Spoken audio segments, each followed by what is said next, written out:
Hi, I'm doctor Sridevi, dermatologist from Warangal. So summer వచ్చేసింది. ఈ సమ్మర్తో పాటు మనకు కొన్ని రకాల చర్మ వ్యాధులు కూడా ఎక్కువ అవుతూ ఉంటాయి. వాటిలో మెయిన్గా తామర, ఫంగల్ ఇన్ఫెక్షన్ అని అంటూ ఉంటారు.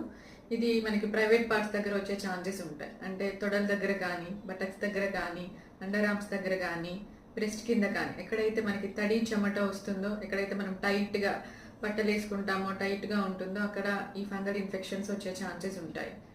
సో ఇది ఒకరి నుంచి ఒకరికి కూడా వస్తుంది. టవల్స్, సోప్స్ సేమ్ షేర్ చేసుకోవడం వల్ల కానీ, బట్టలన్నీ ఒకే దగ్గర వాష్ చేసుకోవడం వల్ల కానీ వచ్చే ఛాన్సెస్ ఉంటాయి. సో అన్నీ కూడా సపరేట్గా పెట్టుకోవాలి. టవల్స్, సోప్స్ అన్నీ కూడా సపరేట్గా యూస్ చేసుకోవాలి. లూజ్ కాటన్ బట్టలు వేసుకోవాలి. ప్లస్ ఇలాంటివి వచ్చినప్పుడు చాలామంది దగ్గరలో ఉన్న మెడికల్ షాప్ దగ్గరికి వెళ్ళి స్టిరాయిడ్ క్రీమ్స్ వాడుతూ ఉంటారు. వాటి వల్ల మీకు తాత్కాలికంగా ఉపశమనం కలిగిన దాని ద్వారా వచ్చే సైడ్ ఎఫెక్ట్స్ ఎక్కువగా ఉంటాయి. సో మీరు ఎప్పుడైనా సరే ఈ తామర, ఫంగల్ ఇన్ఫెక్షన్స్ వచ్చి